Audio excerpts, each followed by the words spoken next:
Saudi আরব সহ মধ্যপ্রাচ্যের বেশিরভাগ দেশে শেষ হয়েছে ২০ রোজা। এরই মধ্যে শাওয়ালের চাঁদ ও ঈদের সময় নিয়েও শুরু হয়েছে গবেষণা।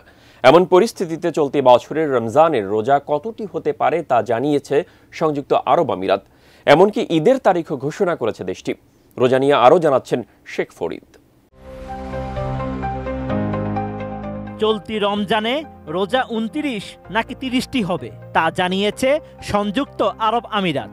এছাড়াও এবছর ২৯ রোজায় শাওয়াল মাসের চাঁদ দেখা যাবে কিনা সে তথ্যও জানায় দেশটির জ্যোতির্বিদরা। ২০ মার্চ গালফ নিউজের এক প্রতিবেদনে এমন তথ্য জানানো হয়। মধ্যপ্রাচ্য ভিত্তিক সংবাদ মাধ্যমটি জানায়, আন্তর্জাতিক জ্যোতির্বিজ্ঞান কেন্দ্র নিশ্চিত করেছে আগামী ২৯ মার্চ শাওয়াল মাসের চাঁদ দেখার সম্ভাবনা একদমই শূন্য।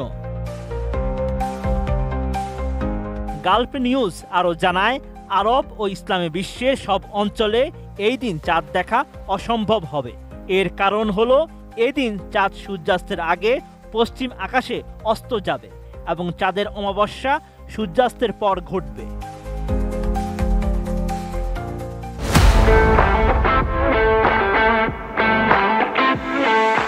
জ্যোতির্বিজ্ঞানিক পরিস্থিতির কারণে চাঁদ দেখা সম্ভব হবে না।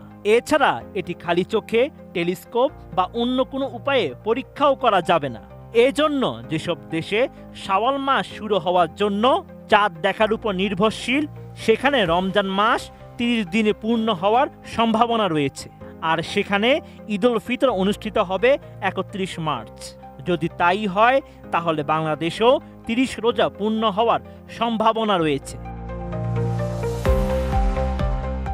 গালফ নিউজ আরও জানায়, মধ্যপ্রাচ্যের কিছু অঞ্চলে যেখানে চাঁদের মিলন সূর্যাস্তের আগে ঘটবে এবং পশ্চিম বা কেন্দ্রীয় অংশে চাঁদ সূর্যাস্তের পর দেখা যাবে, সেসব দেশে ঐতিহ্যগত চাঁদ দেখা পদ্ধতির ভিত্তিতে ৩০ মার্চ ঈদুল ফিতর ঘোষণা করা হতে পারে।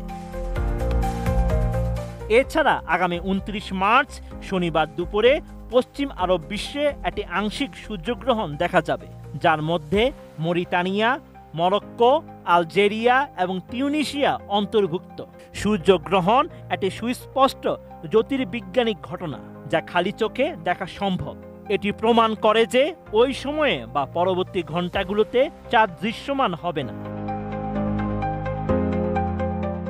আন্তর্জাতিক জ্যোতির্বিদ্যা কেন্দ্র জানিয়েছে, এই বৈজ্ঞানিক ও পর্যবেক্ষণযোগ্য প্রমাণের পরিপ্রেক্ষিতে সেদিন চাঁদ দেখা গেছে বলে দাবি করা যৌক্তিক হবে না।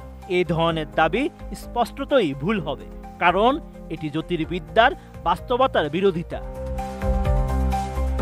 Sheikh Farid, ATN news.